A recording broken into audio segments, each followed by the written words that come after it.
10 tanda-tanda kiamat yang besar. Selagi tak ada benda ni, kiamat takkan berlaku. Takkan berlaku lagi. Jadi takkan berlaku lah besok. Tak ada apa. Pilih kerja macam biasa. Yang mana nak kahwin, silakan. Nak kahwin hujung bulan ni, cuti sekolah. Nak kiamat dah mak. Tak payah lah mak. Mak ada kata kalau kamu tak nak, maknya kahwin. Hiduplah seperti biasa. Tetapi ingatlah pesan Nabi. Walaupun kita belum sampai 10 tanda-tanda kiamat yang besar itu, tanda-tanda kiamat kecil semua dah berlaku.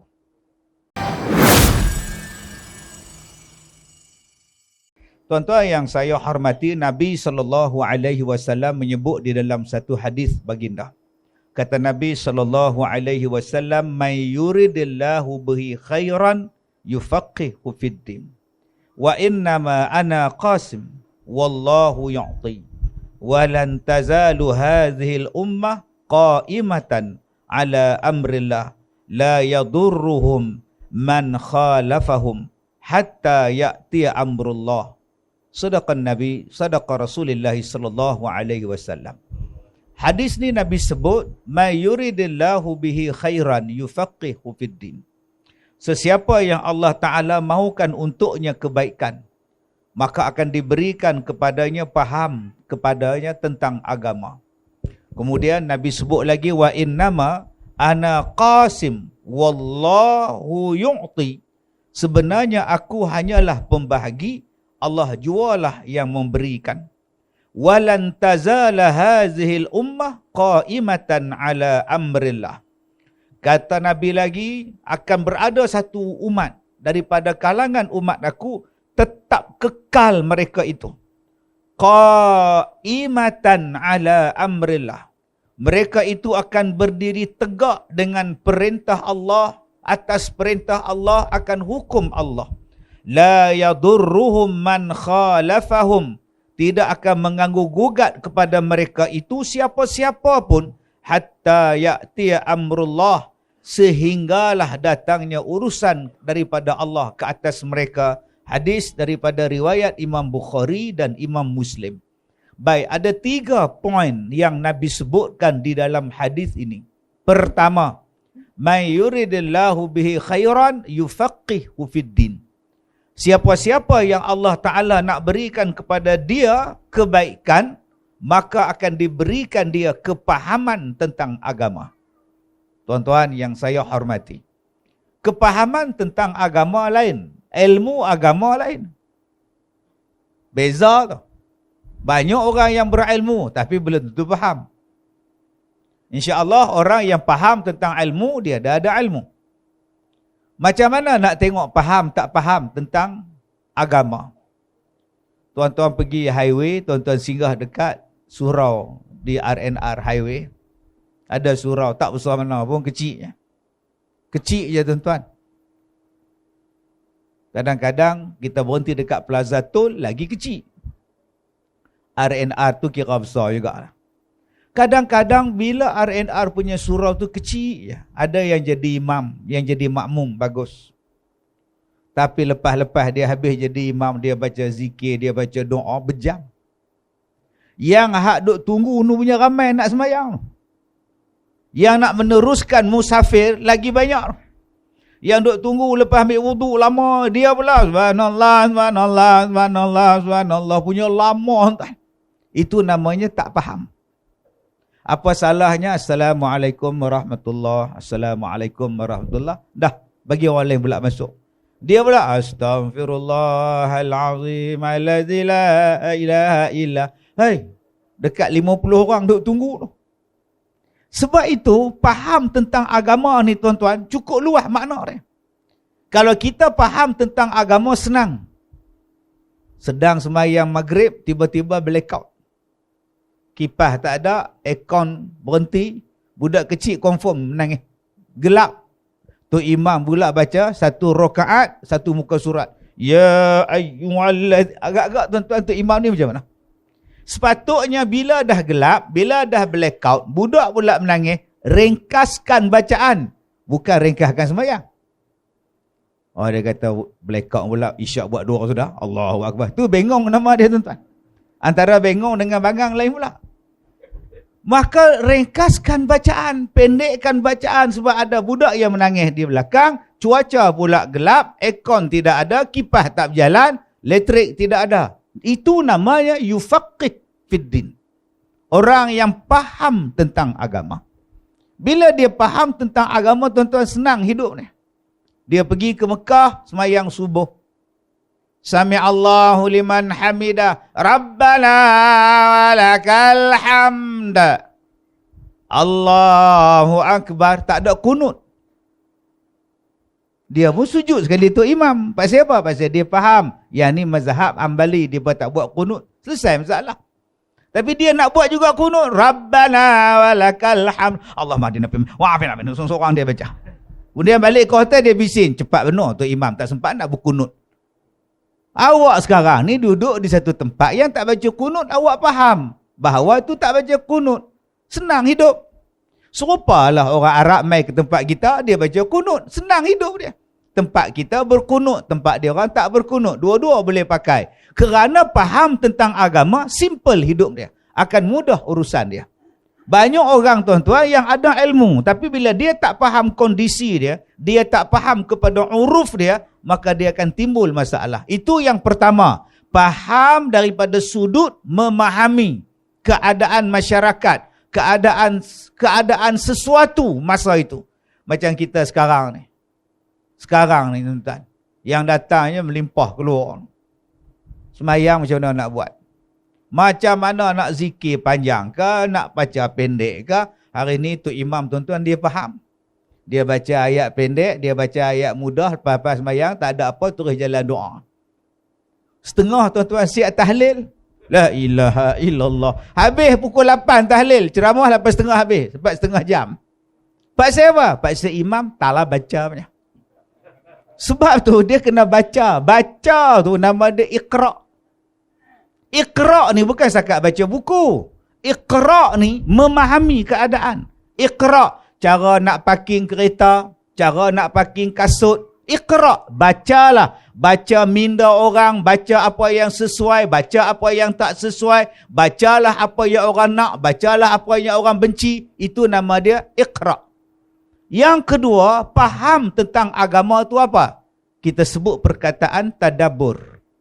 Kalau Al-Quran, afala yatadabbaru. Kenapa kamu tidak mentadabburkan Al-Quran? Kenapa awak tidak mentadabburkan Al-Quran? Faham Al-Quran bukan faham daripada sudut tafsir semata-mata. Tafsir tu satu ilmu yang tinggi. Tapi takkan nak tadabbur, kau tak boleh tadabbur. Bila kau tadabbur satu-satu benda, kau akan jadi hebat. Benda yang Allah soal pada kita. Kenapa awak tidak mentadabburkan Al-Quran? Contoh paling mudah.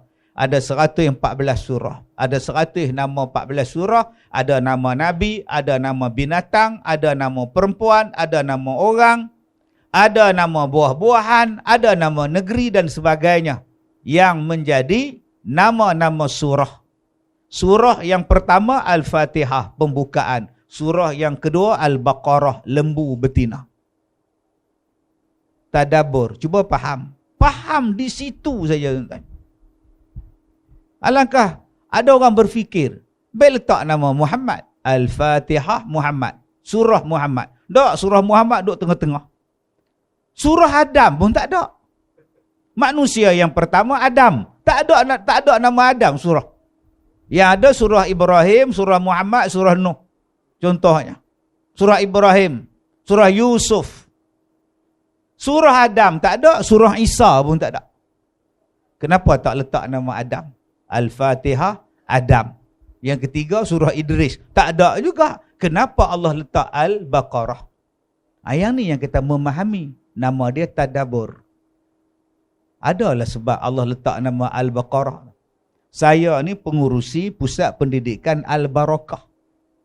Ada pengurusi majlis sebut, dijemput pada yang berbahagia Datuk Ustaz Kazim Ilyas dari Pusat Pendidikan Al-Baqarah untuk menyampaikan ceramah. Masa bila saya didik lembu pula? Al-Barakah lain, Al-Baqarah lain. Jauh tu, walaupun bunyi dekat-dekat. Al-Baqarah, lembu betina. Pasal apa? Pasal dalam dia ada cerita tentang Al-Baqarah.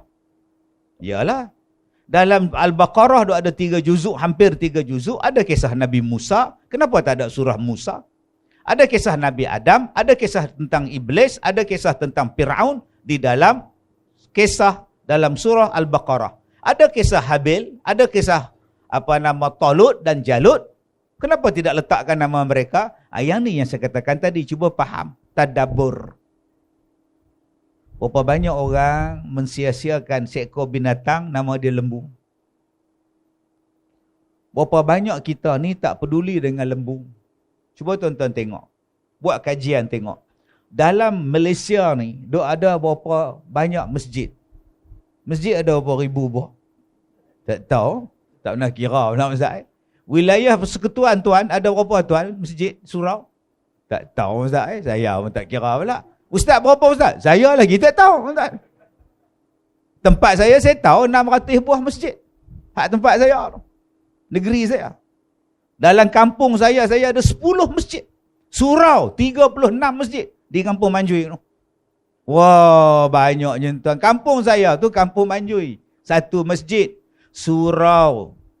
Surau saja tempat saya tuan-tuan 5. 1 kampung. Kampung Melayu yang paling besar di Malaysia ni, nama dia Manjui. Okey, tutup buku Manjui. Baik. Katalah di Malaysia ni tuan-tuan, masjid saja ada 4,000 buah masjid sampai Sabah.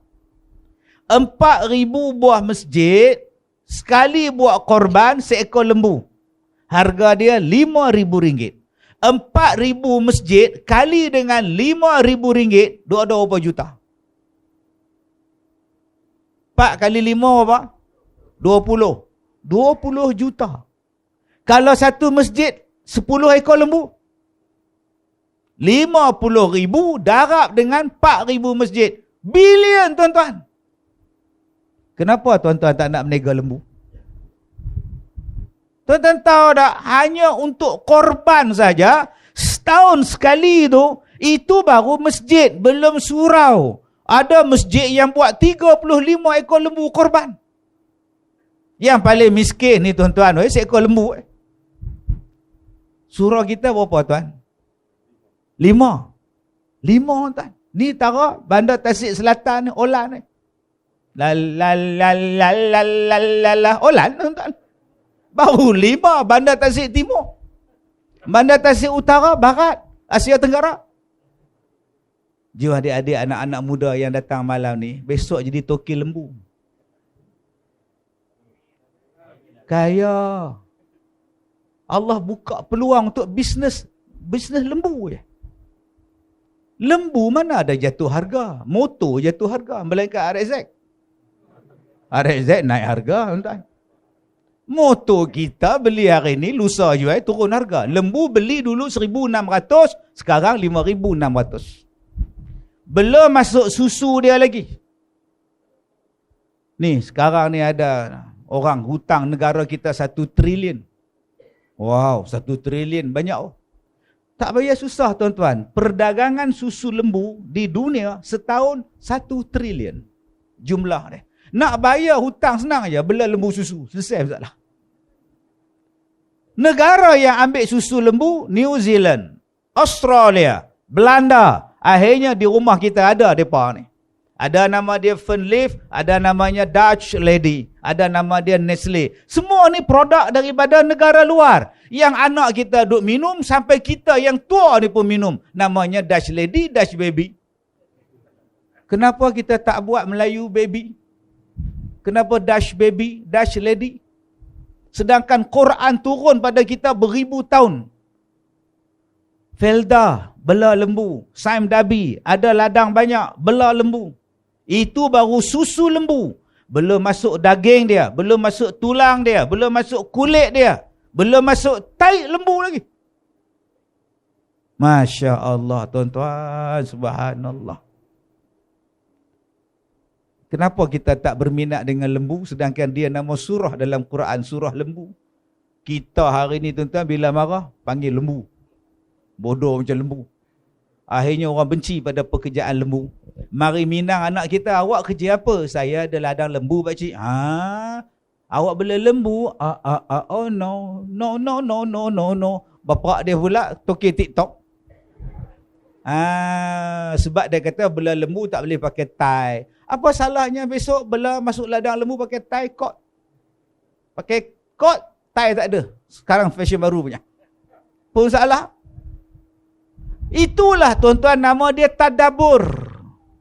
Bila kita tadabbur Al-Quran, Masya Allah, hebat rupanya Quran. Itu baru saya cerita tentang bak lembu. Cuba tuan-tuan cerita bak lain pula. Saya selalu kalau ada bunyi macam tu, saya bagi laporan. Tapi saya tak nampak, tak boleh nak bagi laporan, ambulans tu.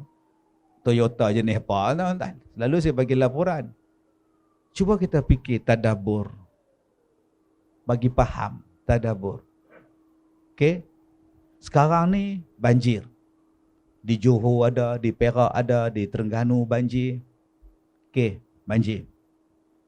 Saya tengok tadi kemah kat mana tu, pusat pemantauan banjir. Dah tunggu dah 4-5 orang. Dah tahu dah nak banjir ni. Dah tahu nak banjir, buat persiapan dah. Baik. Ada tak berlaku dalam dunia ni banjir? Ada. Bila Ustaz? Di zaman Nabi Nuh. Dia bukan banjir, dia bah. Bah ni lagi dahsyat daripada banjir. Bah ni dengan ribut, dengan taupan, tenggelam rumah. Bukan kata tenggelam rumah, tenggelam gunung pun tenggelam. Bayangkan. Gunung boleh tenggelam. Akhirnya yang selamat kapal Nabi Nuh alaihissalam. Kapal Nabi Nuh pun selamat. Kita pun dengar 85 orang naik kapal Nabi Nuh. Dengan segala binatang-binatangnya berlayarlah mereka. Bila makanan mereka habis, mereka pun campur jagung, campur kacang hijau, buat bubur Ashura. Kita duk belajar dulu-dulu ni. Cuba kaji tengok tuan-tuan. Satu. Orang dulu-dulu faham, manusia tinggal dalam gua. Manusia duduk atas pokok. Tapi macam mana Nabi Nuh buat kapal? Dan Allah kata kapal Nabi Nuh wasna'il fulk bi'ayunina wa wahyina. Dibuatnya kapal Nabi Nuh tu Allah jaga dia, Allah tengok dia, dan dibuat daripada wa alwahin wa dusur, daripada kayu dan daripada paku. Kalau kapal dah wujud zaman Nabi Nuh, takkan rumah Nabi Nuh duduk dalam gua? Mana dulu tuan-tuan buat? Rumah dulu ke kapal dulu? Rumah dulu baru buat kapal. Tiba-tiba Nabi Nuh buat kapal dan kita belajar orang dulu-dulu duduk dalam gua sebab tak ada rumah. Mereka primitif, mereka bodoh, mereka tak tahu apa. Kalau tak tahu apa, macam mana mereka boleh buat paku daripada besi? Dan tuan-tuan kena ingat, paku kapal itu paku seinci ke? Tuan ingat paku seinci ke yang buat kapal tu? Yang nak berhadapan dengan bah. Paku kena nala rekak punya paku dia. Maknanya zaman tu orang dah tahu masalah besi. Orang dah tahu penggunaan kayu, penggunaan papan. Cuba tadabbur di situ. 2. Kapal Nabi Nuh ni dia bawa apa Ustaz? Dia bawa segala jenis haiwan. Agak-agak tuan-tuan, kalau segala jenis haiwan dia bawa, adakah besar kapal, besar surau kita? Berebut tempat duduk pula dengan gajah, rimau, singa, kura-kura. Maknanya ada satu ruang untuk binatang, ada satu ruang untuk manusia, ada satu ruang untuk benda yang lain. Ada berapa tingkat Nabi, kapal Nabi Nuh alaihissalam? Berfikir. Macam mana Nabi Nuh boleh kawal zirafah, kawal gajah? Maknanya manusia boleh kawal binatang. Tuan-tuan nak heran apa dengan sarkas? Nak heran apa hari ni orang boleh bela lembu, bela gajah, bela macam-macam? Nabi Nuh panggil binatang naik atas bukit. Kapal Nabi Nuh tu atas bukit. Maknanya binatang ni panjat bukit masuk dalam kapal. Macam mana cara Nabi Nuh panggil? Gajah, naik. Hari ni manusia dah buat dah. Balik, Mary, Katie, Meriam. Balik semua tuan-tuan. Binatang-binatang tuan-tuan tengok dalam YouTube tu.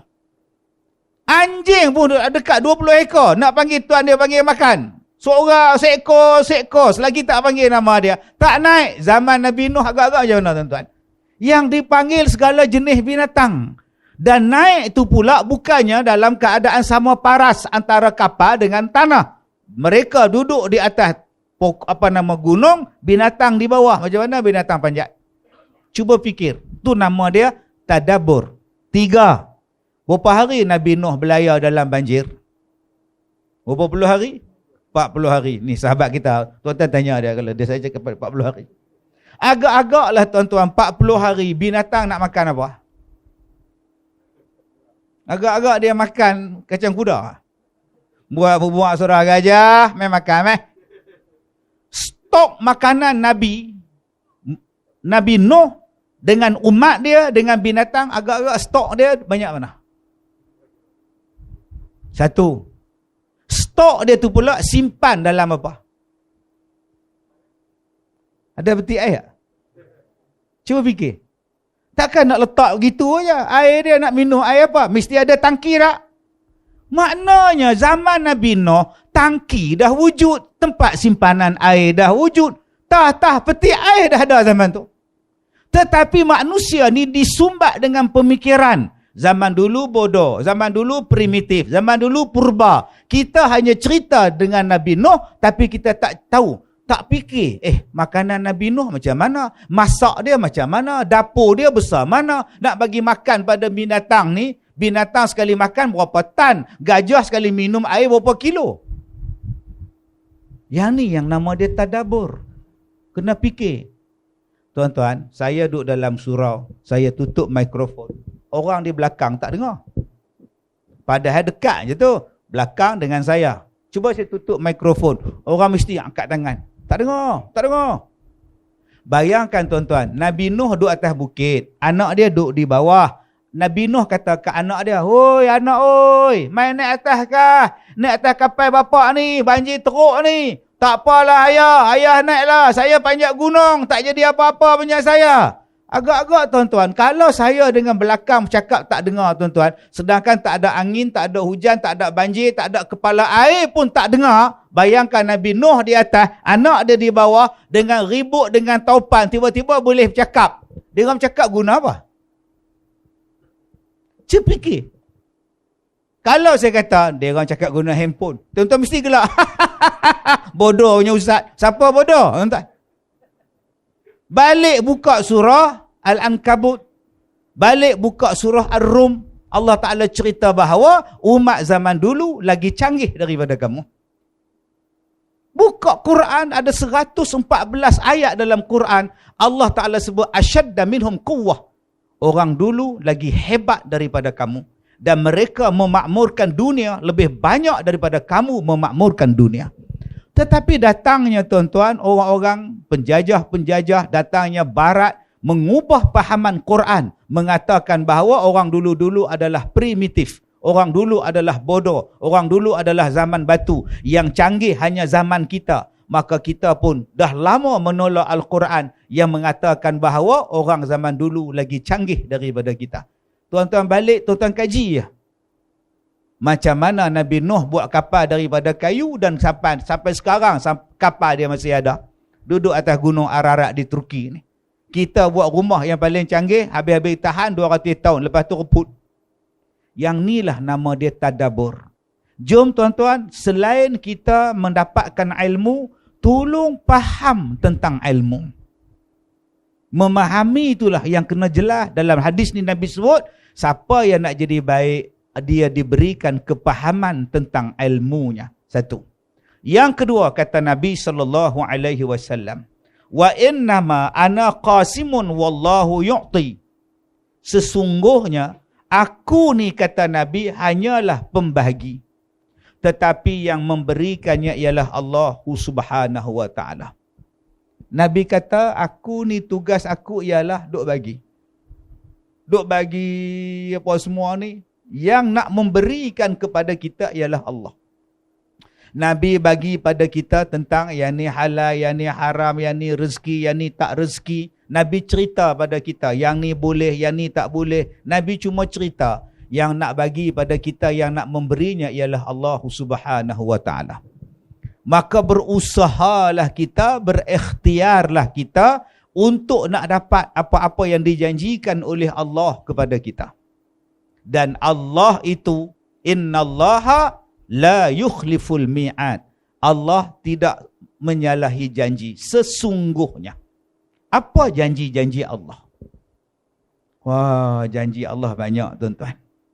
Allah berjanji, siapa yang buat baik akan dibalas dengan kebaikan. Jadi kalau nak dapat kebaikan, sila buat baik. Lamalah Wing duk sebut lagu ni. Mulia dibalas syurga. Okey, dosa akan sengsara. Itu hukum karma. Masya Allah. Nak menyanyi dalam surau tu Haji. Tak boleh menyanyi kan? Mulia dibalas syurga. Allah dah janji dah. Akan dimuliakan siapa-siapa yang berilmu dan beriman. Allah sebut dah tu. Yarfa'illahu allazina amanu minkum wallazina utul ilma darajat. Nabi cerita tu. Sebab hari ni manusia dia nak jadi mulia.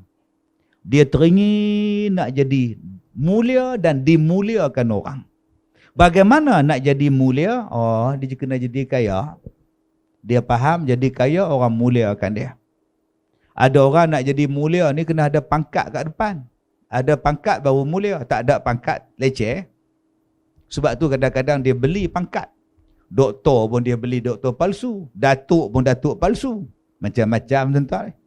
Tengku pun tengku palsu. Bayangkan. Palsu belaka. Sebab nama tu menjadikan orang hormat pada dia. Dia tak ada Said pun. Dia bubuh Said. Nak bagi hormat tu. Dia datang jumpa saya dengan Pak Wu dia. Dia kata, Ustaz, saya nak kahwin dengan teman lelaki saya. So, bapa saya tak izinkan. Why? Sebab dia tak Said. Saya Syarifah, bapa saya Said. Dan dia tak Said. Habis tu, bapa tak izinkan. Nanti hilang Said. So, dia suruh saya kahwin dengan Said. Jadi saya nak dengan dia, Ustaz. Apa pendapat Ustaz? Saya kata pergi Pesuruhjaya sumpah. Buah nama Said pun. Masalah apa? Dia kata nanti tak ada Said jadi Megat, jadi Yong, jadi Puteri, jadi Putera apa semua. Dia tak mahu. Tak? La ilaha illallah. Ada yang datang jumpa saya pula. Dia kata Pak Wu saya ni nama dia Zakaria. So bapa saya tak bagi izin kahwin. Sebab ada huruf Z. Kenapa dengan Z? Dia kata nama laki-laki yang ada huruf Z jahat. Saya kata saya pun ada huruf Z. Kazim baik ya. Saya tak ada jahat pun. Pelik-pelik betul orang zaman sekarang ni tuan-tuan. Mesti dia tengok cerita Azura ni. Nah, Z dengan Azura tu. Azura. Tuan-tuan. Apa macam pasal ni? Nak dapat mulia, kadang-kadang dia faham kena ada pangkat. Maka ramailah orang berebut untuk dapat pangkat. Berlawan. Allah dah bagi tahu dah. Nak dapat kemuliaan bukan di kalangan manusia. Manusia ni hari ni dia baik, hari ni dia mulia. Tuan-tuan tunggu tuan-tuan jatuh tak? Kalau saya seorang pemimpin, kalau saya jatuh tuan-tuan, agak-agak boleh bangun balik tak? Dia pijak rapat tuan-tuan. Rapat ranak dah. Bila bangun pula hak puji tu pula melangit. Hari tu hang pijak aku. Ini manusia. Tetapi kemuliaan yang betul-betul kata Allah dua. Orang beriman dan orang berilmu. Jom tuan-tuan, nak dapat mulia di sisi Allah dua cara. Cara yang pertama ialah jadilah orang beriman. Yarfa'illahu allazina amanu minkum. Jadi orang beriman. Dua, orang yang dapat ilmu pengetahuan. Dua benda inilah tuan-tuan yang akan dimuliakan oleh Allah, dimuliakan oleh isi langit, dimuliakan oleh isi bumi, hatta burung yang terbang, ikan yang berenang dalam air itu pun mendoakan pada dua golongan ini. Golongan apa? Yang beriman dan yang berilmu. Allah Ta'ala sebut apa lagi tentang janji Allah? Janji Allah ialah siapa yang bersedekah, siapa yang infak, siapa yang bayar zakat, siapa yang memberi, aku balas dia 700 kali ganda. Mathalul ladzina yunfiquna amwalahum fi sabilillah. Berkali-kali ayat dalam Quran tuan-tuan Allah Ta'ala sebut bersedekahlah. Dan aku janji, aku balas balik sedekah yang kau berikan. Ni sekarang kita dah di hujung tahun Disember. Kalau nak bayar zakat, boleh bayar sekarang. Dapat resit zakat nanti kau pergilah income tax, nak clear income tax. Ada yang nak kurangkan income tax, dia tunjuk dia punya slip zakat dia. Silakan. Saya pula memilih bayar zakat pada bulan Ramadan. Bulan Ramadan adalah bulan tahun saya bayar zakat. Kenapa Ustaz tak ambil bulan Disember? Sebab saya nak dapat pahala yang lebih dalam bulan Ramadan. Buat benda wajib dalam bulan Ramadan digandakan 70 kali ganda. Apa kelebihan bayar zakat Ustaz? Pernah bayar ke belum? Tak pernah. Pergi bayar. Bila pergi bayar zakat, baru tahu nikmatnya bayar zakat. Macam tuan-tuan kita sembahyang maghrib tadi. Nikmat sembahyang maghrib. Lepas salam tu, dia rasa seronok, dia rasa lega, dia rasa tenang. Cuba tanya orang yang tak sembahyang. Walaupun dia sedang lepak, relax, tak sembahyang maghrib, duk lepak kedai mamak. Tak sembahyang amat. Ambil seat. Kenapa? Maghribi. Main pukul 3, pukul 7.30. Tempah seat dah tuan. Masya Allah. Subhanallah. Tak tenang tuan-tuan. Walaupun dia rasa seronok, tapi dia tak sembahyang, dia takkan rasa tenang. Orang yang sembahyang ni tuan-tuan, dia rasa tenang. Macam itulah perasaan orang bayar zakat. Dia berlepas satu beban yang besar duk rasa ni bila dia akad dengan amil saja, doa saja, Allah, ada hak menangis tuan-tuan. Ada yang menangis bayar-bayar zakat. Sebab selama ni dia tak bayar, dia rasa lagu mana tau. Tuan-tuan yang saya hormati, bukankah Allah sebut siapa yang bersedekah, Allah gandakan dia balik 700 kali ganda. Dan Allah tidak pernah menyalahi janji. Nak dapat 700 kali ganda, sedekah. Tadi Tuan Haji kata surau kita setiap tahun 5 ekor lebih kurang korban. Tahun lepas tak korban. Tahun dulu tak korban. Tahun dulu tak korban. Last makcik korban bila makcik? Dia tengok siling. Dia tengok siling. Lah abang korban bila bang? Saya korban tahun... Nampak dia tengok atas. Pak siapa? Dia nak ingat tahun. Jarang orang nak ingat, dia tengok bawah. Saya korban tahun, jarang tuan. Dia akan tengok atas. Saya masa tu tahun nampak. Maknanya punya lama. Jom kita buat korban. Adakah kita akan jadi miskin dengan sebab kita buat korban, bersedekah dan sebagainya? Tidak.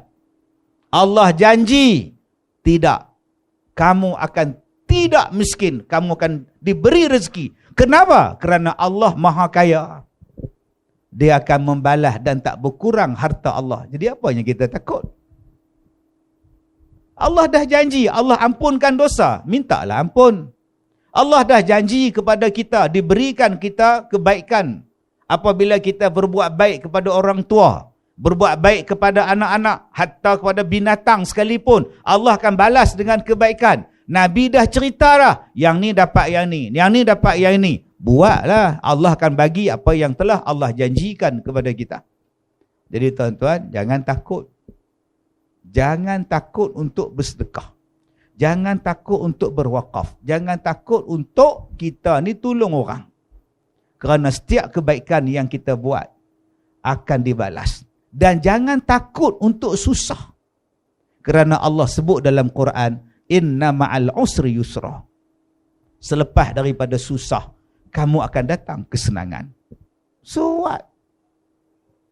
Apa masalah? Yang penting sabar, yang penting reda, Allah Ta'ala akan bagi kemudahan. Sanggup susah dulu. Ini tidak nak senang je. Hidup nak senang je. Tak nak sakit, tak nak susah. Allah dah kata dah, bila Allah uji kita, Allah akan gantikan kesusahan itu dengan kesenangan. Sabar sekejap. Wa basyiris sabirin. Berkali-kali Allah sebut dalam Quran, berilah berita gembira kepada orang yang sabar. Jadi, kalau makcik-makcik di belakang sana yang sekarang ni susah. Apa susah? Macam-macam bentuk susah.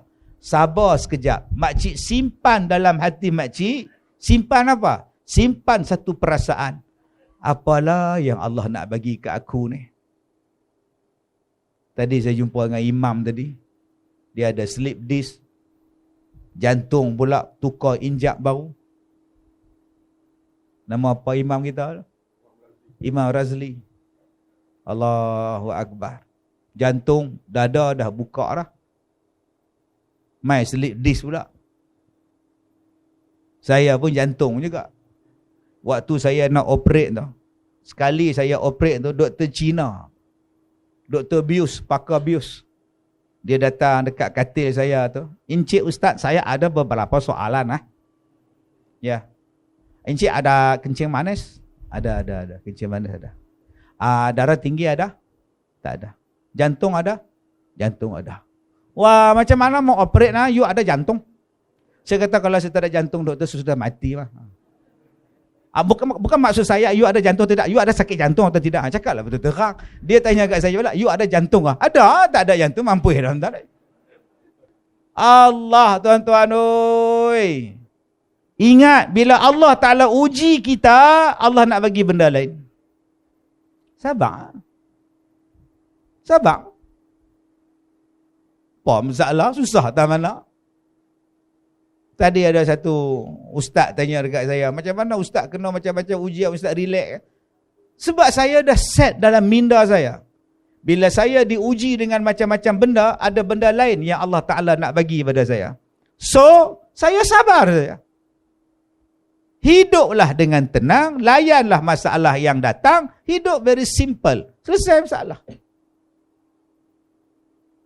Bulan lepas keluar Ustaz Kazim antara 16 yang dilarang berceramah. Ya Allah, seronoknya. Sebab orang tak panggil ceramah. Alhamdulillah. Duduk di rumah. Saya dah ceramah 32 tahun.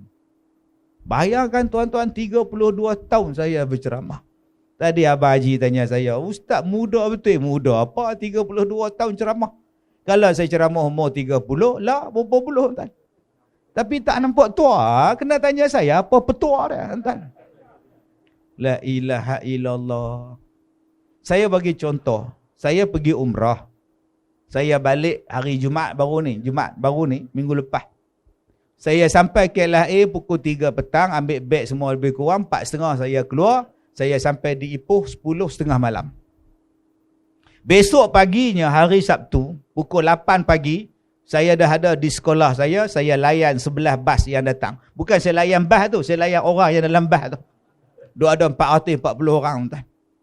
Ambil gambar, berceramah lah apa semua, bagi makan semua. Setiap minggu orang melawat sekolah saya dalam 20 bas. Minggu ni je 11 bas sebab tak ada orang. Jemaah saya pergi umrah. Pegawai saya pergi umrah dalam 8 orang. Jadi kita tak ada kekitangan yang ramai. Habis program dengan mereka, saya pergi ceramah di Sungai Petani. Hari Ahadnya pula, pukul 12 saya di Caukit. Malamnya pula tuan-tuan, saya di Felda Cini. Habis di Felda Cini Pahang, balik ke Ipoh, pukul 9 ada kelas, pukul 2.30 ada meeting di Pulau Pinang. Habis di Pulau Pinang tuan-tuan, sampai di rumah pukul 10 malam. 10 malam tuan-tuan, start pula kereta pula tuan-tuan pergi ke Kuala Lumpur. Studio PPZ buat rakaman sampai pukul 2. Balik ke Ipoh pula tuan-tuan oi. Hari Selasa ceramah di Batu Lapan, Tambun. Habis tu pula datang pula tadi dekat Amanah Raya pukul 12. Habis pukul 12 rehat sekejap, dah datang ke tempat tuan-tuan. Balik ke Ipoh pagi besok pukul 9 di sekolah saya, pukul 12 di RTM Perak. Malam besok di Kelana Jaya tuan-tuan, secara langsung Forum Perdana Ehwal Islam TV1. 2 episod. Patah balik ke Ipoh pula pukul 9 pagi. Hari Jumaat saya ada ke FRU Ipoh. Malam saya ada dekat Melaka, Dataran Asahan Melaka. Kalau tuan-tuan jadi saya 32 tahun buat kerja macam tu, agak-agak mati ke koma tuan. Silat-silat kena stroke. Jadi apa masalah orang nak gam saya ceramah? Tak ada masalah apa, aku suka gam. Saya punya konsep senang. Panggil saya datang, tak panggil saya duduk di rumah. Boleh main cucu. Boleh saya tengok Tok Ma. Dia tak bagi panggil opah nampak tua, panggil Tok Ma. Punya lama tak jumpa Tok Ma. Sekarang sekali sekala, sekali jumpa gemuk dah Tok Ma. Apa masalah tuan-tuan? Hidup kita simple. TV panggil pergi, tak panggil sudah. Orang suka, tak suka, sudah. Kerja kita dakwah. Orang bagi sagu hati, saya ambil. Orang tak bagi sagu hati, saya ceramah, habis ceramah, balik. Orang bagi sagu hati tak cukup, jemput lagi sekali, tak datang dah. Apa masalah tuan-tuan? Cubalah hidup dengan simple. Tak payah kita nak bagi berat kepala otak kita. Yang tuan-tuan nak bagi berat kepala otak tu kejadah apa? Simple. Yang penting kita cari redha Allah. Sebab Allah ni dah janji dah. Siapa yang Allah Ta'ala redha dengan dia, syurga dia. Masuklah kamu dengan syurga Allah ni. Allah redha pada kamu, kamu redha pada Allah. Ya ayyatuhan nafsul mutmainnah, irji'i ila rabbiki radiyatan mardiyah. Saya hanya buat kerja untuk mencari redha Allah. Bukan nak cari glamour. Ada orang kata Ustaz Kazim tu cari glamour. Glamour apa tuan-tuan? Tak ada istilah glamour dengan saya lah. Saya duduk dalam jamban pun ambil gambar. Nak glamour apa? Tak ada live dah tuan-tuan saya ni. Saya kalau boleh nak menyorok gitu tuan-tuan. Nak cari glamour. Glamour pula otak kan? Aku dah tak ada live dah dalam hidup. Tuan-tuan bayangkan saya duduk dalam tandas orang ketuk pintu. Zat! Oi! Zat! Oi! Siapa Saya baru masuk tandas, dia ketuk dah. Saya pun kabut keluar. Ya, sila. Dah nak ambil gambar. Astagfirullahalazim tuan. Lepas dia ambil gambar, dia pergi, saya masuk balik tandas tuan. Kalau macam tu tuan-tuan kata saya nak cari glamour, silap banyaklah tuan-tuan. Dah sampai tahap macam tu, saya nak pergi umrah, tak boleh nak buat apa dah. Berjalan setapak orang ambil gambar, berjalan setapak ambil gambar. Nak kata apa? Ada yang kata Ustaz Kazim ni cari glamour, gila glamour. Hang suruh gila glamour. Saya lagi tak glamour, lagi bagus tuan-tuan ni. Sebab yang kita nak buat ni hanya mencari redha Allah. Tak ada istilah letih, tak ada istilah penat. Isteri saya tanya, abang tak penat abang? Kuhulu ke hilir. Memang saya kata cita-cita saya nak mati dalam dakwah. Saya nak yang tu. Sebab Nabi kata majlis ilmu ni berada dalam taman-taman syurga. Siapa yang menghadiri majlis ilmu ni, dia berada pada jalan-jalan syurga. Saya nak yang tu. Tuan-tuan tak mau kan mati sedang menuntut ilmu? Kita ingat dia tidur, duduk menyandar kat dinding. Rupanya mati. Baik tegak balik badan, jangan sandar dinding. Allah. Benda yang paling mudah masuk syurga, salah satunya ialah duduk dalam majlis ilmu. Sahalallahu lahum. Allah Ta'ala sebut dimudahkan untuk kita. Masya Allah tuan-tuan. Saya hari itu kena serangan jantung 2016. Tengah ceramah di Kelantan. 2016 tuan. Subhanallah. Saya ingatkan saya mati dah masa tu tuan. Duduk dalam ambulans ni, Allah, aku ni tak ada dah, habis dah, Alhamdulillah lah. 2 perkataan je yang saya sebut. Alhamdulillah, la ilaha illallah, Alhamdulillah. Kalau aku mati ni, Alhamdulillah, ya Allah, la ilaha illallah. Itu je. Tak ada ingat yang lain dah. 10.30, satu Malaysia ada kecoh. Al-Fatihah. Ustaz Kazim meninggal dunia. Kalau ikut Facebook tuan-tuan, mati dah saya 2016. Ni hak datang ni zombie. Sebab tu jangan percaya apa yang media sosial cakap. Belum tentu betul. Siasat dulu, tabayun dulu. Contoh paling mudah hak depan tuan-tuan ni. Kita hari ni apa yang kita baca percaya. Apa yang kita tengok share. Apa yang kita tengok terus kita nampak. Tapi habis tak boleh siasat loh. Tak boleh tanya loh. Saya di Pulau Pinang hari Sabtu tu. Saya balik umrah hari Jumaat. Hari Sabtu saya pergi Penang meeting. Ada satu orang main tanya saya dekat Seri Malaysia. Kepala Batah. Ni anak tanya, jangan marah. Tak marah. Marah apa tanya? Bukannya rugi. Tanya apa? Ni nak tanya Datuk tarik diri bertanding dulu. Ada orang bagi duit kat Datuk? Suruh tarik diri? Tak ada orang habaq kat anda. Ustaz tarik Datuk tarik diri tu sebab Ustaz Datuk dapat 2 juta. Cakap kat orang tu kepala otak dah. Saya ada duit lagi untuk bagi makan anak isteri saya. Saya ada lagi rezeki yang Allah bagi. Saya tak terfikir langsung, bagi 20 juta ke 200 juta pun aku bukan teringin. Saya tak mau campur politik, saya tak mau campur. Anda kata apa? Ni bila orang tarik diri jadi salah, orang terima jadi salah. Nampak ada politik entah. Tu dia terima tu mesti ada apa-apa tu.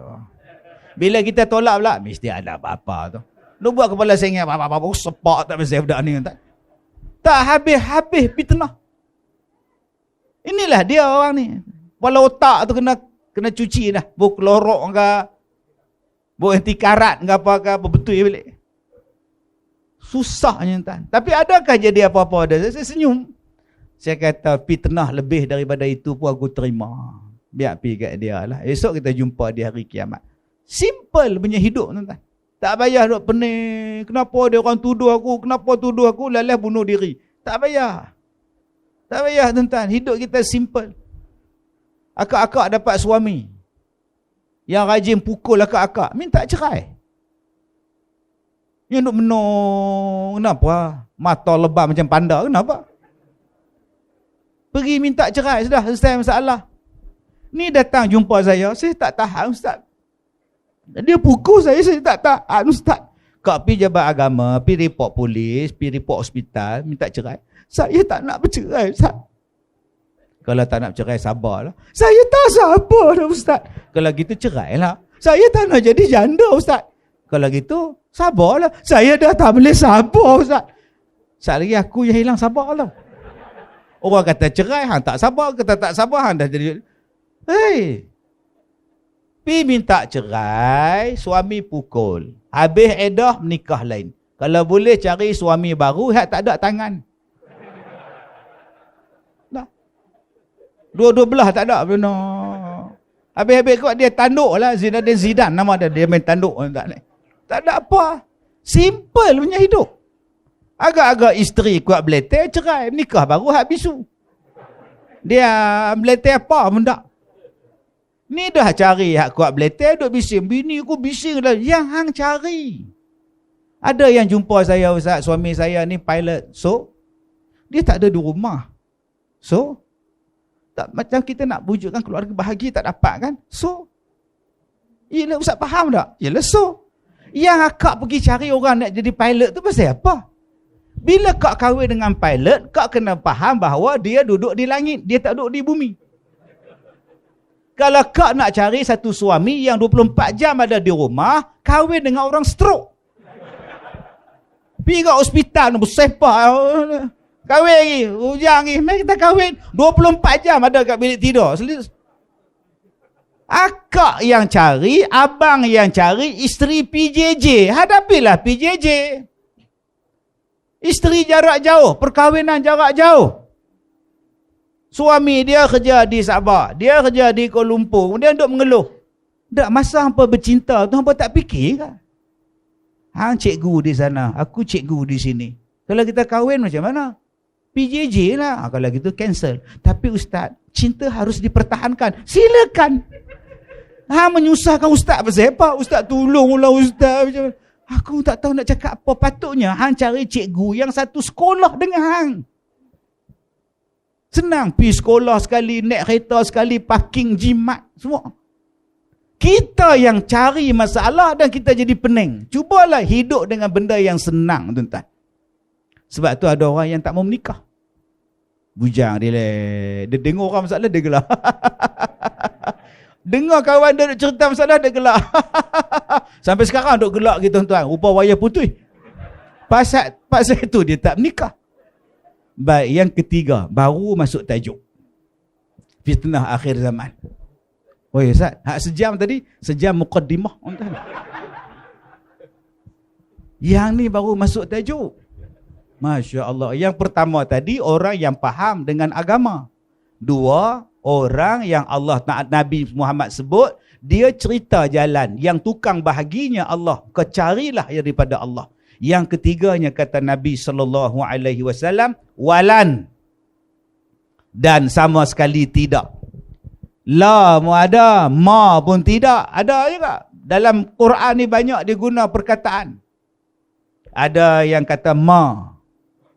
Ma ismuka. Bahasa kita lah. Mai bahasa lain. Masmuk. Mai bahasa hak elok sikit. Ma ismuka. Kita bersebut. Kita kata ismi Kazim. Ma juga. Apa nama awak? Ada pula yang ma tu nama dia ma asabakum. Tidaklah ditimpanya musibah pada mereka. Ma juga. Tidaklah juga. Ada juga yang kata la. La ni berbentuk larangan. Wala taqrabuz zina. Jangan hampir pada zina. La juga. Ada juga la yang membawa kepada penafian. Amla, awak buat ataupun tidak? Oh tidak. La. Tidak. Saya tak buat. La juga. Ada juga yang membawa hampir sama dengan dia. Lam. Alam tarokai. Tidakkah kamu tengok? Oh banyak tuan-tuan. Ada satu lagi perkataan lan. Lam nun. Lam nun ni maknanya tidak akan berlaku. Dalam bahasa kita nehi kebinehi. Nampak tak? Okey. Mere mengki gangga au tere mengki jemna. Borada bol. Nampak tak? Nampak tak lagu Sanggam tu? Mere mengki gangga au tere mengki jemnata. Bolo rada bolo sanggam hoga kinehi. Bolo rada bolo sanggam hoga kinehi. Dia kata apa? Nehi kebinehi. Nampak? Kita tak faham bahasa. Tak faham apa ustaz gila ceramah lagu Hindustan. Mere mengki Gangga au tere mengki Jamnata. Aku ni sungai Gangga. Kau tu sungai Jamna. Wahai Radha, bagi tahu dekat aku, adakah Jamna dengan Gangga ni boleh bertemu? Maka Radha kata, nehi ke benehi. Sama sekali tidak akan bertemu antara sungai Jamna dengan sungai Gangga. Nama dia apa? Nehi ke benehi. Dalam bahasa Arab, nama dia apa? Lan. Boleh faham? Lan. Lan. Takkan bertemu. Saya laki-laki tak? Boleh tak saya mengandung? Apa dia? Lan. Takkan boleh mengandung. Walaupun nama saya Sajat, tak boleh mengandung. Tak pernah faham. Tak faham sudah. Pasal apa? Pasal saya lelaki. Lan ni benda yang takkan berlaku. Walan tarda ankal yahud. Dan sama sekali Yahudi dan Nasrani akan reda pada kamu. Sama sekali takkan berlaku. Nampak? Allah dah bagi tahu. Yahudi dan Nasrani nehi kebinihi. Reda pada umat Islam. Sama sekali tidak. Jangan tuan-tuan kata dulu Yahudi dulu lain, dia jahat. Lah Yahudi sekarang dia lebih apa? Terbuka, open safe. Ingat bola sepak ke open safe ni? Dia dah lebih hang tu sebut tangan lagu tu lah. Allah dah beritahu dalam Quran sampai kiamat, Yahudi dan Nasrani takkan reda pada umat Islam sehinggalah kita ikut jejak langkah mereka. Nama perkataan takkan berlaku tu nama dia apa? Lan. Kiamat takkan berlaku sehinggalah apa? Nampak tu. Lan taqumas saah, Nabi kata. Sama sekali tidak akan berlaku kiamat. Confirm tak berlaku sehinggalah datang 10 tanda-tanda yang Nabi sebut. Lan taqumas saah hatta tarawna qablaha 10 ayat. Sama sekali tidak akan berlaku kiamat sehinggalah ditunjukkan kepada kamu, datangnya kepada kamu 10 ayat, 10 tanda. Pertama, ad-dukhan. Nabi sebut akan datangnya asap. wad-dajjal, akan datangnya dajjal.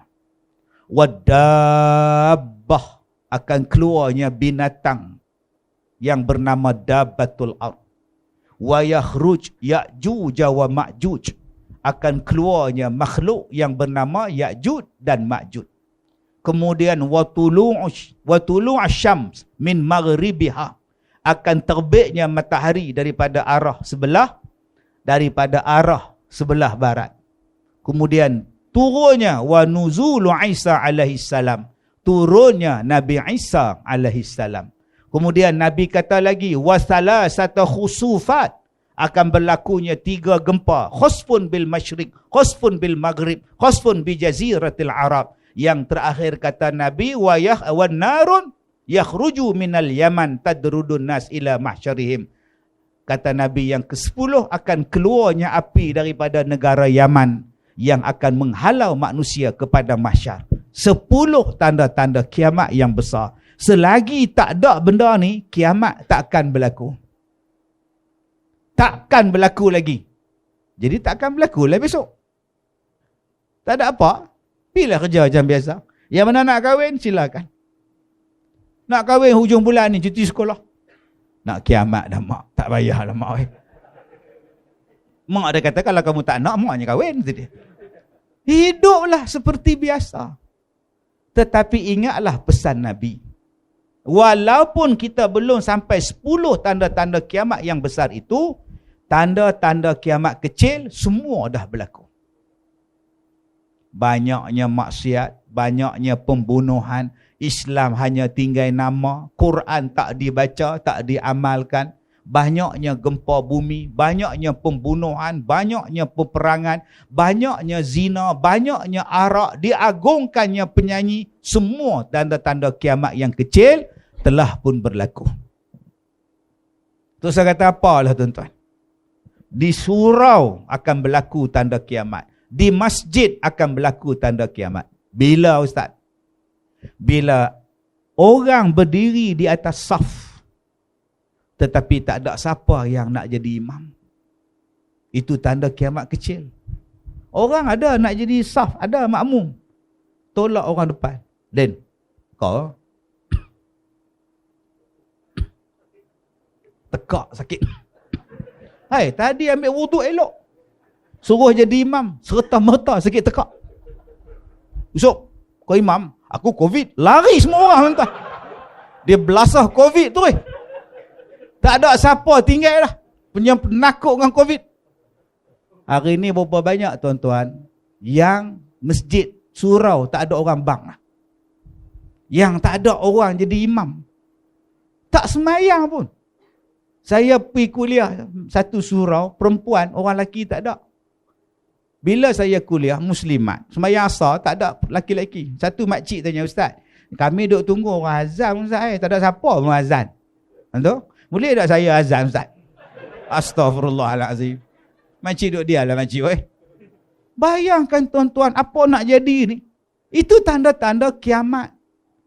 Telah pun berlaku tuan-tuan. Sebab itu, dulu ada orang offer saya bertanding pilihan raya. Saya cakap saya bukannya ahli mana-mana parti politik.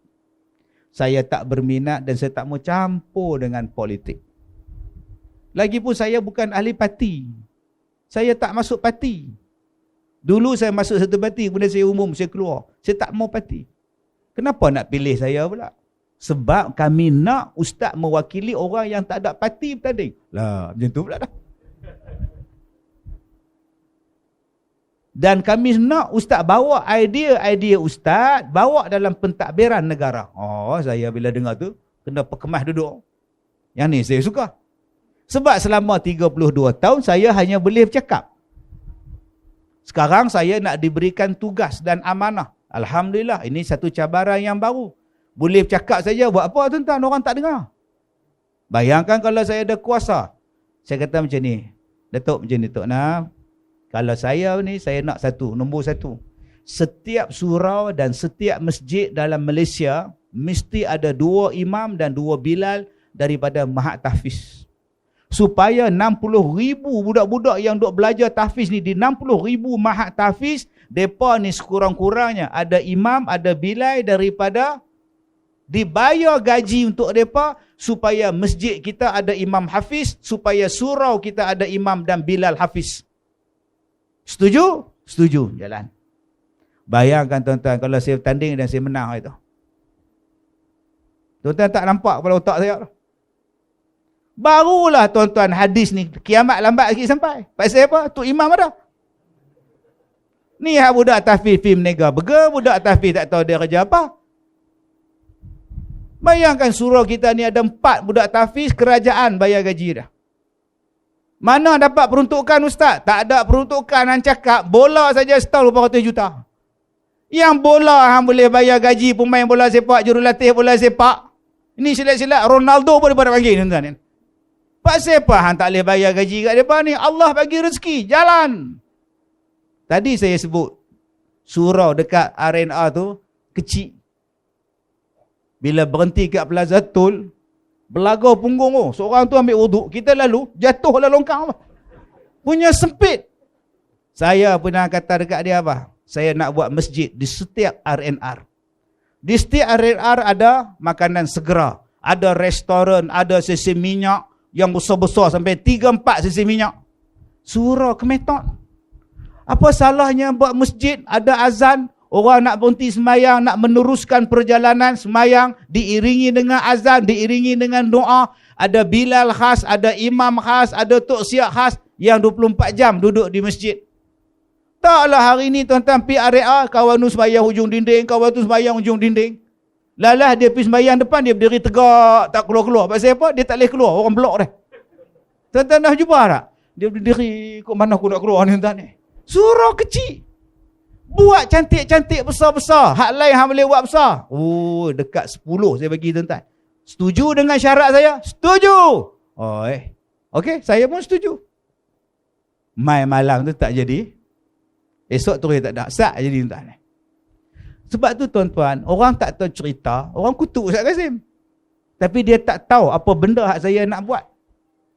Sebab tu kalau menteri hak baru ni jadi menteri tu, saya nak jumpa dia tuan-tuan, saya nak tu. Buatkan benda ni. Kalau hang nak tengok Islam ni, kalau hang nak tengok masjid kita, mahat tahfiz kita, ekonomi kita, buat. Antara yang saya minta nak buat tu tuan-tuan apa? Hak mula-mula saya sebut tadi, hak Al-Baqarah. Yang Al-Baqarah. Bela, naikkan balik ekonomi kita. Selesaikan masalah ayam. Tak habis-habis telur. Tak ada telur, tak ada telur. Telur je hidup hang ni. Takkan tak boleh settle masalah telur tuan-tuan. Tapi boleh cakap lah. Tak ada tanding apa. Boleh cakap lah. Tunggu 5 tahun pula. Itulah bodoh Ustaz Kazim. Tapi orang hentam saya lagi bodoh. Tuan-tuan yang saya hormati. Baik, ini perkataan walan. Maknanya benda yang takkan berlaku. Ustaz Kazim nak bertanding pilihan raya ni wala ke walan? Soalan ni. Wala ke walan? Wala maknanya tak mustahil boleh. Melainkan kalau sekali saya mati, walan lah. Menyesal aku duduk depan kena tanya pula dah. Lain kali aku dengar ceramah duduk belakang tiang, selamat aku tuan. Benda belakang tiang selamat ni. Baik, dalam hadis ni Nabi sebut apa? Walan tazala hazihil ummah qaimatan ala amrillah. Akan ada satu umat aku, di kalangan umat aku, mereka ni takkan terjejas. Sama sekali takkan terjejas. Walan tazala. Nabi sebut perkataan walan tazala hazihil ummah. Takkan jadi apa-apa mudarat kepada kita. Siapa dia? Satu umat Nabi Muhammad, mereka ini qaimatan. Mereka akan sentiasa berada pada jalan yang lurus atas jalan Allah. Walaupun mereka duduk di zaman akhir zaman. Saya tak nak cerita bab akhir zaman tuan-tuan, bab dajjal lah, konspirasi lah, apa bala semua. Yang tu bersepah dah tuan-tuan guru kita bercakap. Yang saya nak cakap di sini, hadis ni Nabi sebut la yadurruhum man khalafahum. tak ada siapa boleh menyusahkan mereka. Walaupun Dajjal sekalipun. Walaupun makhluk-makhluk yang kita sebut Yahudi, Nasrani sekalipun. Kita takkan diusik, kita takkan jadi susah. Siapa dia Ustaz? Yang orang hari ni, yang duk takut ni, dia dengar cerita akhir zaman, dia takut. Saya bagi contoh, takut apa? Pertama, dia takut bak makan. Prepping. Simpan makanan. Kenapa? Kau tak tahu ke? Dajjal dah nak keluar. Habis tu, simpanlah Maggi. Beras. Simpan belakang rumah. Buat prepping, cara prepping yang betul. Dah 3 tahun. Hampir 3 tahun dah berlalu PKP. Beras yang kita beli 20 kampit sekarang jadi apa?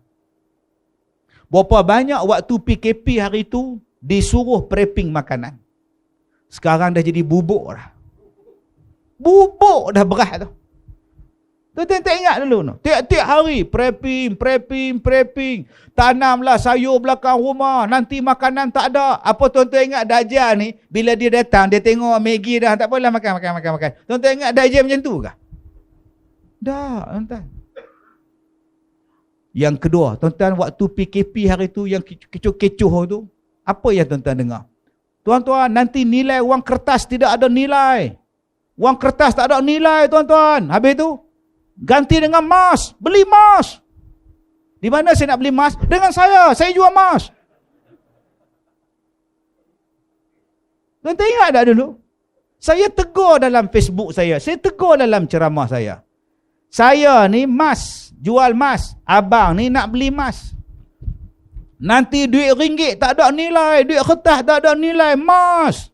Belilah emas, simpan. Akhirnya abang ni beli emas kat saya. Abang beli emas kat saya pakai apa? Pakai duit juga. Tadi kata duit tak ada nilai. Saya pergi simpan dalam duit tak. Duit juga. Saya nak ambil supplier emas, saya bayar dengan duit tak. Itu pasal apa hang kata duit hang tak laku, pasal apa emas laku? Hang tak baca dalam hadis Nabi sebut di akhir zaman emas akan terbit di tepi-tepi jalan. Tak ada siapa teringin pada emas. Emas ni terbit dalam kitab tuan-tuan, macam batang-batang balak keluar ni tuan-tuan ni. Tak ada siapa yang nak terima zakat sebab semua orang jadi kaya. Sebab tu kita kena baca hadis betul-betul. Yang ketiga, cerita tentang dukhan. 15 Ramadan hari Jumaat akan berlakunya asap. Asap akan keluar ibu-ibu dan bapa-bapa. Sudah tuan-tuan. Kita kalau dengar ceramah mereka, kita naik gaya. Ini tanda-tanda kiamat bapa. Dukhan ini akan berlaku.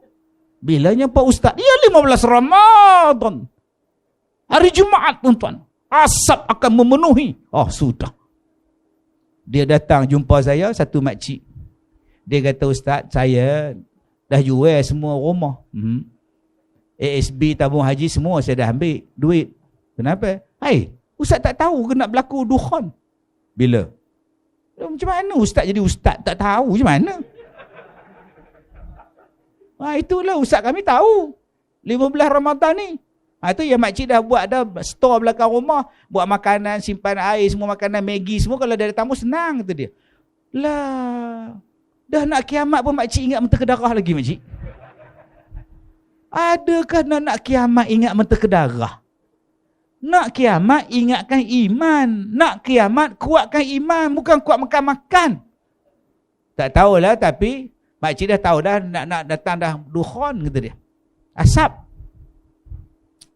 Tu makcik dah tahu keluar duit semua dah. Tu makcik beli emas. Emas tu mana makcik simpan? Bagi kat ustaz lah dia simpan. Elok. Setahun lepas tu dia datang tuan-tuan, dia minta pondok saya. Saya ada 270 buah pondok di sekolah saya. Dia minta pondok, dia nak duduk. Sebab rumah dia dah tak ada, emas dia tak ada, ustaz tu duduk balik lah di tempat dia. Kan dah kiamat makcik. Saya nak belasah dia pun tak gamak tuan-tuan. Kesian nak taruh sikit Ultraman taruh tu tak gamak lah tuan-tuan. Dah lah duit hilang, harta semua hilang, kena tipu pula. Sabarlah. Saya pergi ceramah di Mekah. Saya ceramah di Mekah, tuan-tuan. Buat dekat satu hotel untuk orang-orang Melayu kita, orang petani kita di Mekah. Datang suami isteri daripada satu tempat nama dia Yanbu nama dia. Kita ni di Mekah yang tahu Riyadh, Jeddah, Madinah. Yanbu kita jarang dengar. Saya tanya, "Kak, abang dari mana?" "Dari Yanbu, Ustaz." "Oh, Ustaz, Imam Mahdi dah nak keluar. So, kami nak pergi cari dia." "Di mana?" "Khurasan." "Ustaz tak nak ikut." "Kalau saya ikut cari Imam Mahdi, sekolah saya macam mana? Imam apa pula nak ada sana? Imam Kazim dah tak ada." Dia tinggalkan anak dia tinggalkan kerja dia datang untuk pergi Khurasan. Sebab dia kata Imam Mahdi akan muncul daripada Khurasan. Saya kata, "Kak, nak tunggu Imam Mahdi silakan. Nak tunggu Nabi Isa pun silakan. Tapi Kak, sebenarnya abang, mereka ni tak payah ditunggu. Sebab mereka mesti datang. Tunggu buat apa? Akak hanya siapkan iman, akak perteguhkan iman akak. Datanglah apa-apa benda pun. Nabi sebut dalam hadis ni, engkau duduklah di akhir zaman pun kau takkan jadi apa dengan fitnah-fitnah di akhir zaman." Yang ni yang saya nak ajak pada tuan-tuan malam ni. Jom jadi yang macam Nabi sebut. Walan yazala hazihil ummah qaimatan. Takkan jadi apa-apa kita. Takkan jadi apa-apa. Macam mana Ustaz? Maksud tak jadi apa-apa tu Ustaz? Kalau kita ada iman, kalau kita ada keyakinan yang betul, tuan-tuan tengok maksiat ni, tak teringin kita nak buat maksiat tu. Tak teringin tuan-tuan. Punya banyak maksiat lah, tak teringin. Baru ni saya pergi mana kah? Balik pada umrah tu, rambut pun tak tumbuh. Saya masuk hotel tuan-tuan ni, nak sembahyang maghrib ni lewat jam. Tengok satu perempuan pakai skirt, pakai singlet, duk ketuk pintu. Dia tengok saya tau. Saya tengok ke sini. Duk gelak kat saya, ketuk pintu tengok saya ni. Hai makcik ni. Saya tak tengok tuan-tuan. Pasal apa? Buat apa? Tengok bukan isteri saya. Tah perempuan mana tu. Hang tak pakai apa pun aku tak tengok. Pasal apa? Aku nak jadi hak Nabi sebut ni. Marilah maksiat macam mana pun, aku tak ada pada aku. Yang ni yang saya nak ajak diri saya, nak ajak pada tuan-tuan hadirin hadirat. Walaupun aku duduk di tempat tu. Saya tak kalih pun. Saya tak kalih tengok belakang. Sambil duduk buka bilik tu hotel, saya duduk tengok. Ada lagi minah tu. Tak ada faedah untuk saya. Jangan duduk kelin juga. Tak tengok membazir pula. Ni penyakit lah. Tak tengok membazir pula. Nak sampai pada tahap yang kita baca ni, Allahu Akbar. Yang orang lain tak semayang, kita semayang di masjid.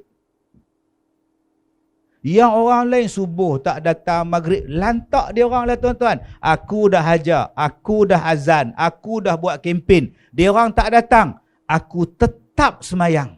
Inilah rumah aku untuk aku ibadat dengan Allah.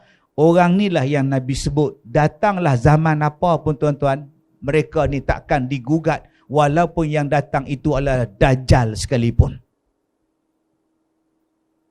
Marilah letak pada emas ke, letak pada dia wang ringgit ke, suruh cakap benda yang haram. Aku takkan cakap benda yang haram. Hang letaklah segunung emas sekalipun. Orang macam ni lah orang yang selamat. Siapa dia? Orang yang taat kepada Allah, orang yang taat pada Rasulullah, orang yang menahan hawa nafsu.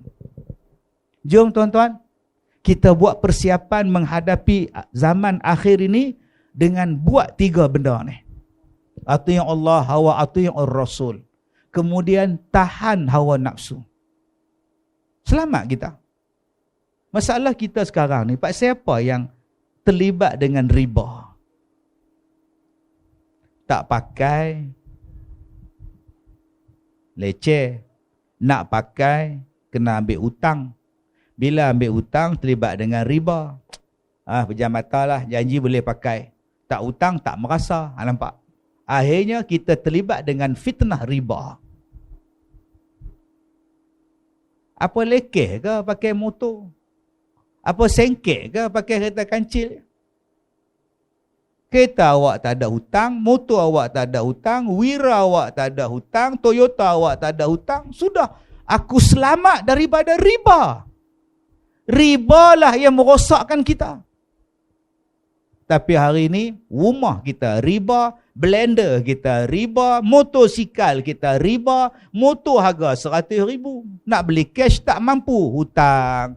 Tak boleh buat loan Islam, pinjaman Islam, pembiayaan Islam, buat loan riba. Kemudian kita sembahyang, Allahu Akbar. Balik naik motor riba. Macam mana Allah nak terima sembahyang kita? Macam mana kita nak kalahkan Dajjal kalau motor kita riba, rumah kita riba, pembiayaan kita tak ada?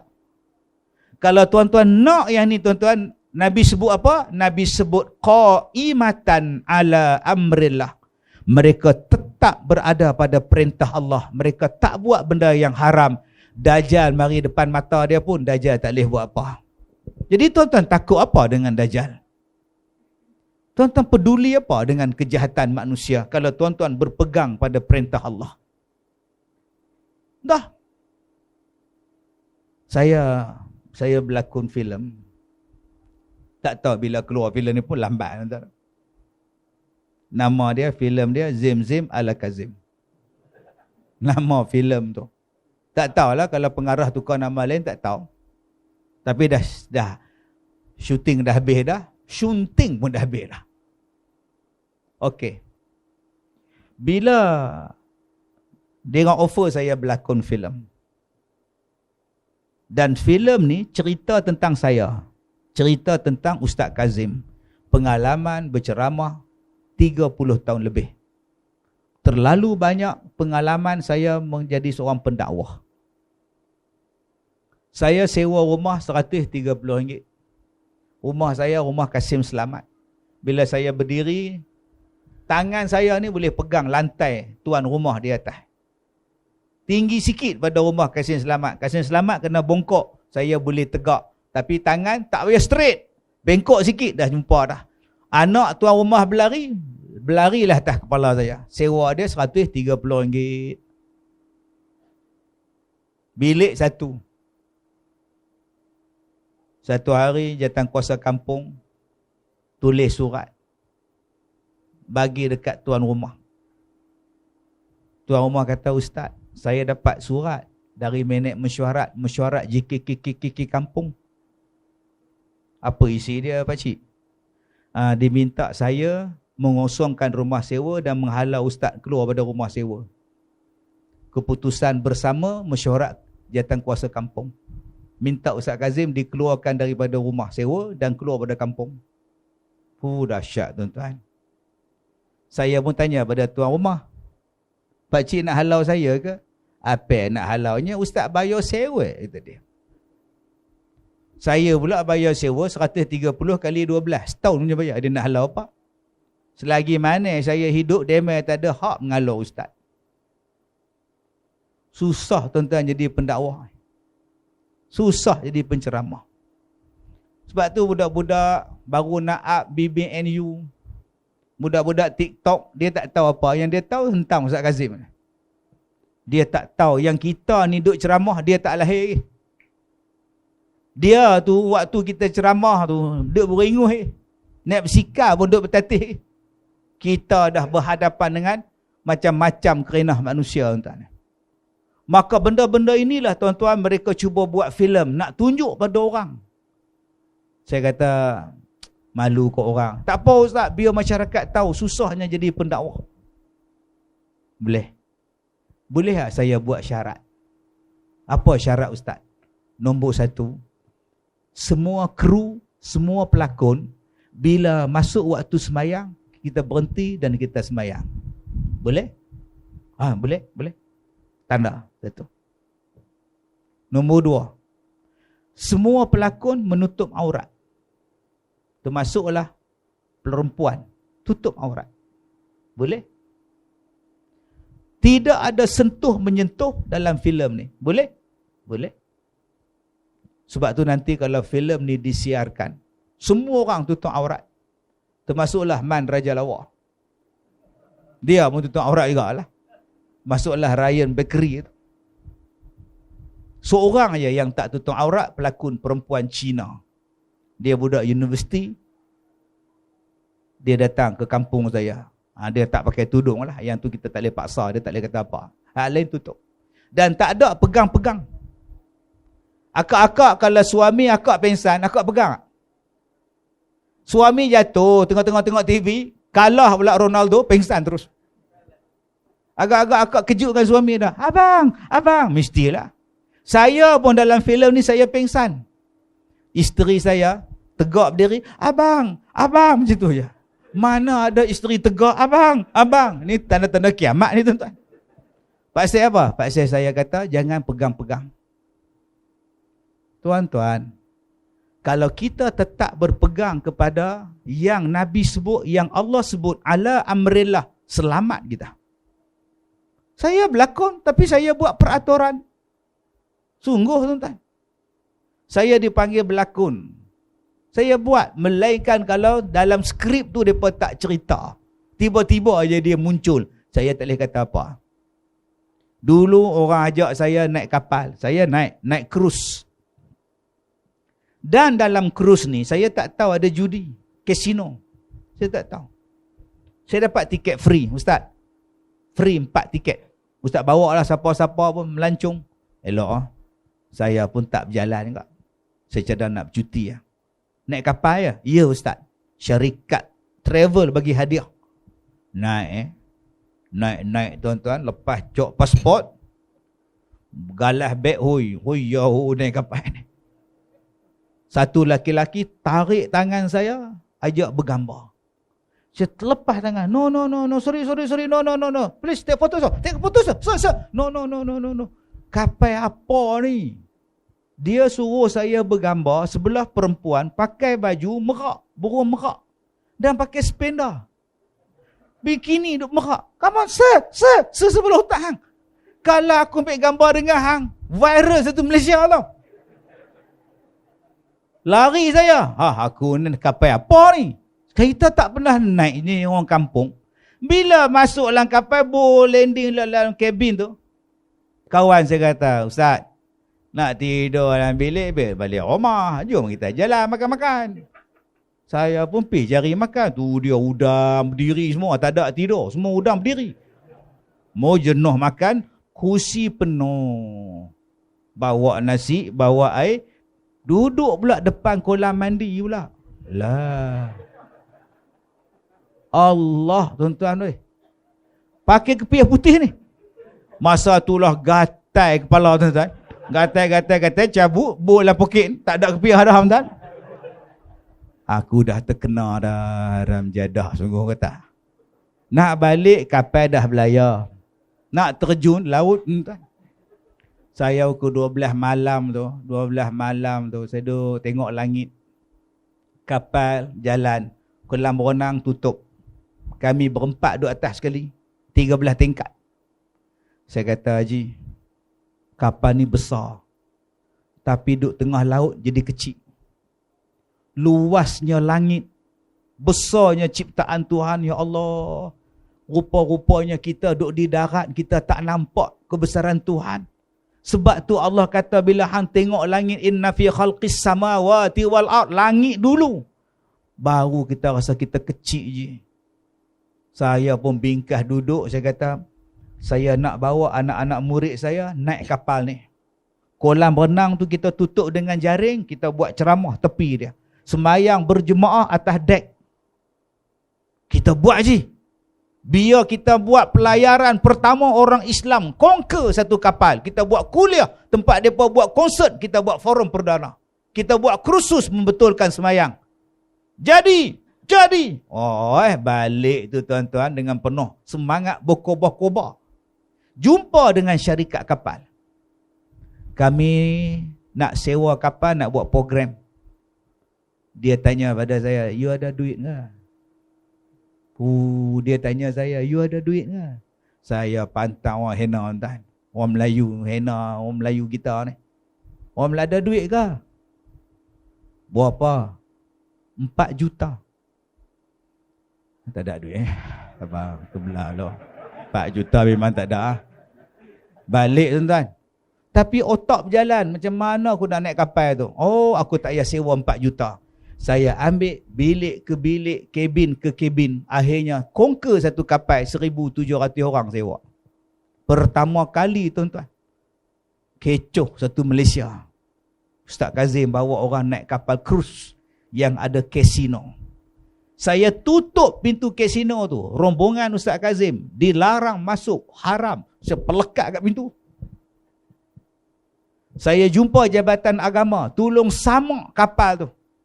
Sudu, garpu, mangkuk, hayun, semua saya samak. Jabatan Agama main samak tuan-tuan. Terima kasih banyak-banyak. Saya jumpa dengan tokey Cina ni. Saya kalau mau naik kapal 1,700, you kena ingat nombor 1 saya tak mau itu depan itu perempuan pakai bikini saya tak mau itu burung itu merak punya saya tak mau. Mesti tutup aurat. Baik. Saya cok pasport tuan-tuan. Hoi. Saya bergambar sebelah dia. Pasal apa? Perempuan tu pakai arnab punya maskot. Memang confirm tutup aurat tuan-tuan. La ilaha illallah. Saya semayang berjemaah, tutup kelah renang, tutup apa? 2014, 2015 saya buat. Sampailah restoran tu dapat CG halal. Dan last saya berlayar 2018, 2019 sebelum COVID. Saya forum dengan arwah kawan saya Ustaz Mokhtar, 2 orang forum dalam dewan. Selalunya dalam auditorium, sekarang dalam dewan. Saya belum pernah masuk dewan tu. Di lantai dewan tu penuh dengan plak banyak. Budak Indonesia yang duk tuang air kat saya tu, pekerja kapal tu. Saya kata dekat dia, "Mas, ini bilik apa ni? Banyak plak pasal dia orang ni cah bateri handphone sini kah?" Wah, Ustaz tak tahu kah? Inilah tempat kasino. Oh, patut aku tak tahu, aku tak nak masuk. Mana pergi kasino? Sudah bongkar. Kenapa bongkar? Yalah semua orang datang mau dengar ceramah, mana ada orang kasino. Sekarang bos sudah tutup kasino. Oh, sekarang ini tempat jadi surau lah Ustaz. Oh. Sini buat ceramah sini lah Ustaz. Oh, alhamdulillah daripada kasino jadi surau. Itulah pelayaran terakhir tuan-tuan, sebab lepas tu COVID datang. Kapal tu balik ke Sweden, sekarang jadi restoran terapung dekat Sweden. Jadi kalau tuan-tuan nak pergi Sweden, makan restoran duduk situ. Sebab tu saya kata tadi, hang marilah jenis apa pun. Kalau hang pegang ayat Quran, hang pegang pada hukum, tak ada siapa boleh apa-apakan hang. Sebab tu tuan-tuan, di fitnah akhir zaman ini, tuan-tuan pegang agama, tuan-tuan pegang hukum, insya-Allah tak ada siapa boleh menyusahkan kita walaupun dia dajjal sekalipun. Jadi mudah-mudahan Allah merahmati kita. Saya dah ceramah 32 tahun, inilah kali pertama saya datang sini. Kita jumpa lagi 32 tahun daripada sekarang. Saya minta maaf jika terkasar bahasa. Wabillahi taufik wal hidayah. Assalamualaikum warahmatullahi wabarakatuh.